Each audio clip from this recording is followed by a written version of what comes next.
All right. Hello, my name is Justin Tashima, And this is Francisco Baltazar. and our podcast topic is dynamic stretching versus static stretching.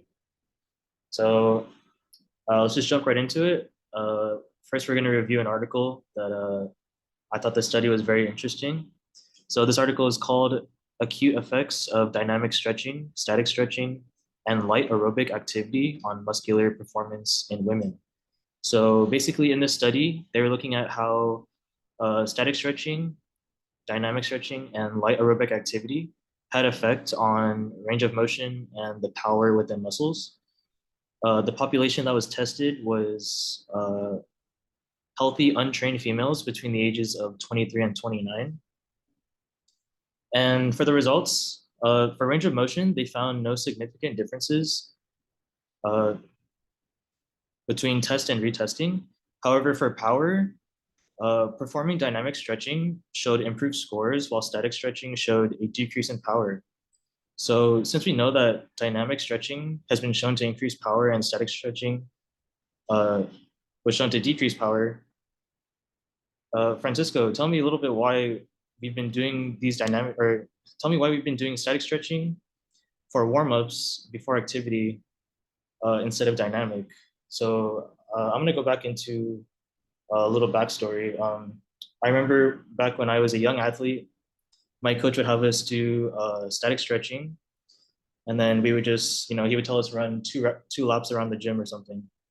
Um, Being a young athlete, I didn't have much experience. I didn't really know what it was doing to my body, but we would just listen to the coach and we would participate and just uh, just go through it.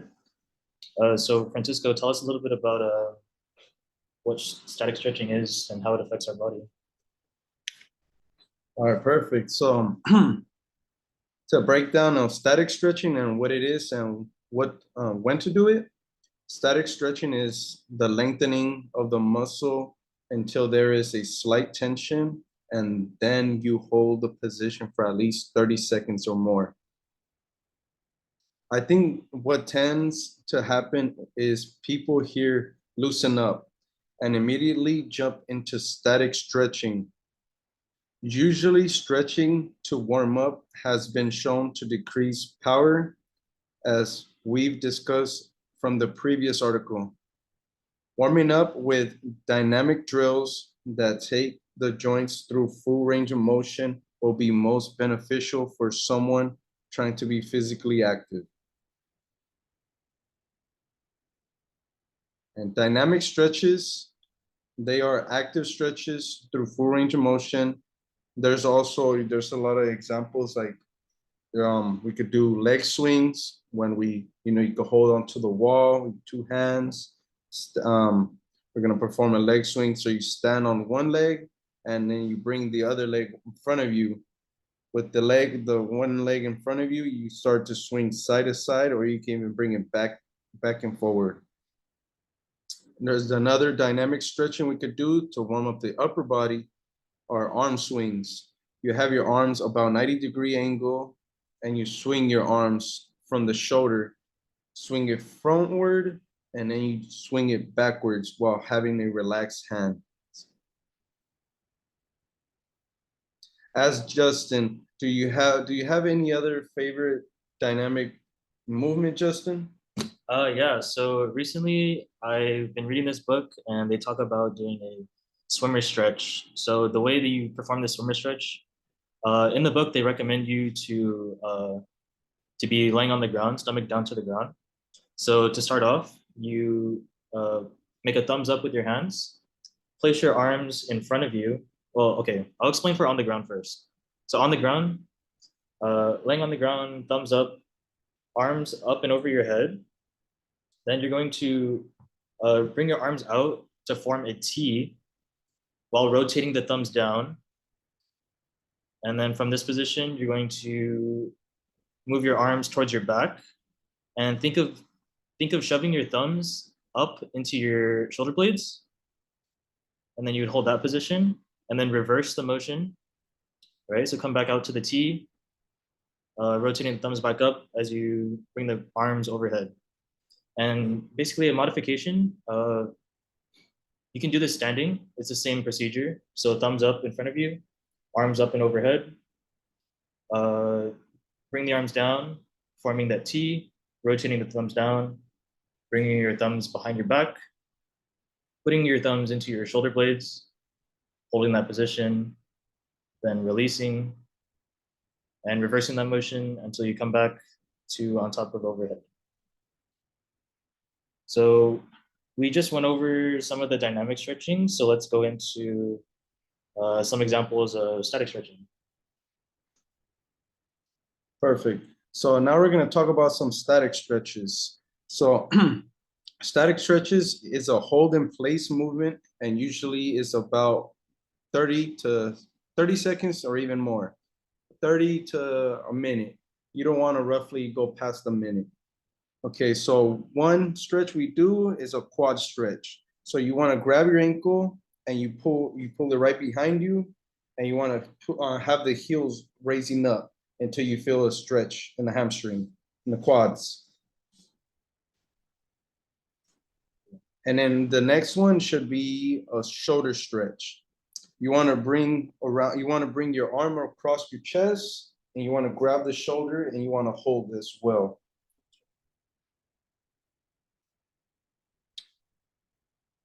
Also, for my favorite stretch, speaking of static stretches, I found an article. Actually, sorry. So one of my favorite stretches of static stretching, it would be the hand stretch. So you want to pull out your hand forward to stretch out the biceps. So you want to pull out your hand forward right in front of you, pulling the fingers. So you have a straight arm, pull out the fingers, and you want to feel a slight tension on the bicep. I also really enjoy that stretch. That's a really good stretch for the people on the computers. They don't really perform this motion that often.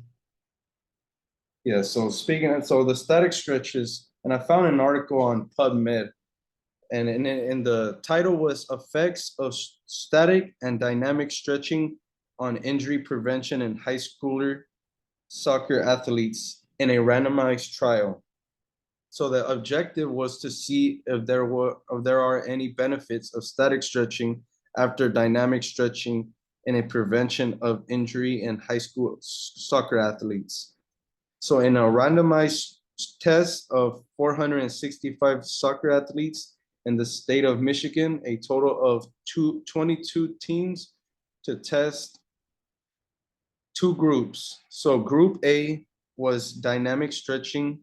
No, actually, sorry. So there was two groups of trials. So group A was dynamic stretching versus group B, static plus dynamic stretching. So the results that I found in the article was injuries following in the lower extremity, core, or lower back injuries per team. So group A, total of 12 teams, dynamic only, there were 17 injuries. And group B, 10 teams total, dynamic and static stretching, were a total of 20 injuries. So the results between the teams, team A with more athletes, which was dynamic stretching only, had less injuries, while team B with less athletes of static stretching plus dynamic stretching had more injuries.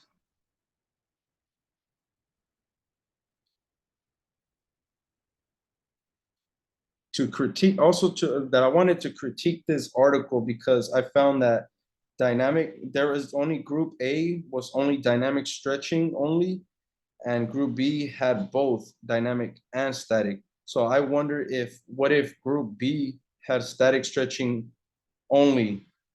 I believe the results would have more injuries in that team. That's very interesting, Francisco. You mentioned how in Group A there was more teams, but there was still less injuries because there was that removal of the static stretching. So in Group B, like you said, there was less teams with more injuries because their warm up routine included static stretching.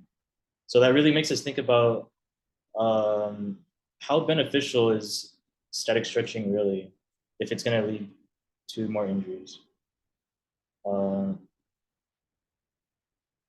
so yeah, one thing I wanted to talk about was the generational differences um, of knowledge and how we warm up. So I do scorekeeping, and I scorekeep for elementary school to like middle school.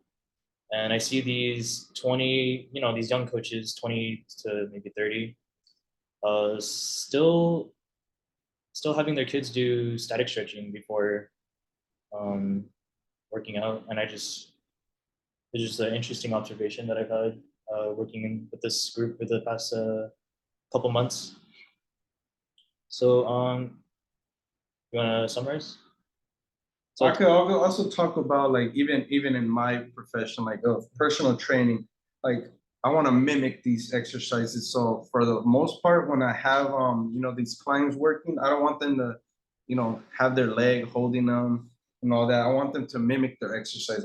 So when they're performing a squat, say a squat for an example, I would like them to do starting off with body weight squats. So have with no weights, they perform a squat. So I can even check their form and everything. So they're moving dynamically, and that prepares them to perform the exercise at their full potential. right, and you're talking about putting before putting on a loaded weight, you want them to do body movement, right? Yeah. Okay. Uh, so let's break into a little bit about like just the overall benefits of dynamic stretching. So we've learned that it's super important that we mimic these movements to better prepare the body for these higher intensity movements, and we can use dynamic movements to achieve this readiness to perform. Some of the benefits include, better blood flow. We have some flexibility that's also improved, some better range of motion, and dynamic stretching for warm-ups can help to prevent injury uh, from occurring. Yeah, I agree as well. So like the article I was checking out as well, there was less injury from the dynamic only movement. Yeah, So right, right. so that's showing right there, and they even have even less teams. So that was great to see that. There's proof. There's Mhm. proof in that in these athletes. Yeah. Uh, so let's bounce back and cover some of the benefits of static stretching, because I feel like this whole podcast has just been talking down on static stretching a little Yeah. bit. So let's talk about a little bit of what is good. So static stretching has been proven to be good for improving flexibility, reducing soreness, which enables the body to perform at a full potential. Uh, and we know static stretching should be done after a workout to relieve some of the tension in the muscles that just performed a lot of work. For example, if you were to do, uh, you mentioned your clients doing squats. Hmm. So, what are some of the static stretches you would give your clients doing squats? For static stretches, usually, just the quad stretch. They're gonna grab their ankles, or even a lunge to hold on to that lunge for at least 30 seconds, 30 to 40 seconds. Hold on to a lunge usually for those, or even start up with even a child pose. Child's pose is a great stretch for squats. I really enjoy doing the child's pose. You get a nice stretch in the lats and then a nice stretch in the glutes as well when you're sitting in that deep position. Um, let's see. So we've covered over all the dynamic stretching and benefits of both. So let's get more specific into what what comes first, dynamic or static. So So for an example, like I want to use this as an example, like when you're working, when you have a day off or you have work. Usually for me, when I have work, my body is already moving. So I'm moving. I feel like my body's warmed up. So I feel like that's dynamic. We're moving dynamically. We're moving around. I feel like my body is moving. So I'm ready. I'm like, okay, I'm motivated to go to the gym. I'm already warmed up. I'm like, okay, I could go and head and go work out. And then when I'm not working, I just feel really lazy. I feel lazy. Yeah. I don't want to do anything. I'm already laying in bed, not moving, barely just walking up to go to the restroom, doing nothing really. So I feel like dynamic stretching should be come before working out, just like that. Right. Just I you agree. could get that blood flowing. You're ready. Like how you said, Justin, earlier, you told me like, when you're trying to move, you want to think of a rubber band. It's Yeah. elastic. It's stretching out. So you don't want it just to be tight. You don't want the rubber band to be tight and it's not going to be ready to be, it can even rip occasionally if it's not being used. Right. So you can think of the body like that. Think of the body of a rubber band. You're not moving around, you're going to be fragile. It's going to hurt. Stuff's going to hurt. So if you're moving around, you're already ready. You're stretched out. You're ready. You're physically active. Your elasticity is ready. So dynamically, I feel that dynamic movement should come first. Your blood is flowing. You're moving. You could even help yourself out. It's like it's mimicking the exercises. You're getting it ready. Your body, you're mentally, physically, and spiritually ready. And then Right. even for stretching at the end, it should be static stretching. So even like having your arm across your head and holding your elbow, you're stretching out, you're breathing. It's going to help offer breathability because you want to cool down. You don't want to warm back up when you're finishing the workout. Right. So when you're cooling down, you're like, okay, you're breathing. You focus on your deep breaths. You're breathing slowly, and you're cooling. Your body's cooling down. Mhm. And you're mentioning, the body being rubber band. Just want to make emphasis that it's for muscles being rubber band, right? Yes. So yeah, the muscles being rubber band. So if you were to static stretch before activity, it would not be beneficial because if we reference the rubber band, the longer you hold out that rubber band, the less elasticity that it has, which may lead to higher chances of it snapping, as we referenced. Um, Just like when I'm thinking of snapping, I'm thinking of like more of being fragile, injury. You could be injury. So like your muscles, like how you said your muscles. So your muscles, it's lengthening, stretching, so it's good. It's not gonna rip because it's prepared. It's already getting used to it. But if it's not moving, it's gonna be fragile and you're gonna get injury. Right. That's how I look at it. And you mentioned static stretching being a part of like a cool down. I know it's not really in our topic, but let's get into a little bit about, we talked about the warm up. Mm-hmm. So how do we cool down? Cooling down should include movements or that have decreased heart rate, or that will decrease your heart rate. You're getting the body to say, hey, we're done working hard, we did good. It's time to relax and get the body back into that not idle state, but non-working out state. And incorporating that static stretching into the cool down is very important as well. Um, Yeah. Yeah, exactly. I feel like, static stretching should be for the end, dynamics at the beginning. You think about your body is ready, you're physically ready to go work. You don't want just when you're waking up in the morning, when you're going ready for work, your body's like, oh, I don't want to do anything. It's you could run on 3 hours of sleep. You're like, oh, I'm so tired, and you don't want to wake up. As soon as you start moving around, you're like, why am I feeling this way? Why am I feeling like, oh, the blood is flowing. You're like, I'm ready to roll. I could just keep on going through the day. So it's just starting. You want to start it off. You don't want to just do something where you're just literally not gonna feel anything.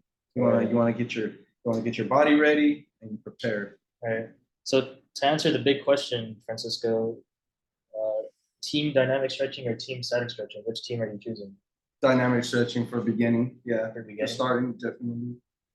I would also say, like, if I had to choose one and leave out the other, I would go with the dynamic stretching. Yeah. Because I feel, the active movement and just the dynamic movement is a little more beneficial Static stretching is also, very beneficial. It helps us to, we can use it to lengthen some overactive muscles, as we've heard in corrective exercise class. Um, and yeah, Yeah, and just getting that body back because you're already moving, working out, so you want to decrease that blood flow after you're working out. right, So right. after you're working out, you want to static stretching, and you're just cooling it back down, back to the normal state that you began with. So it's just getting the body ready and then getting the body back to where it was at. So everything's rocking and rolling.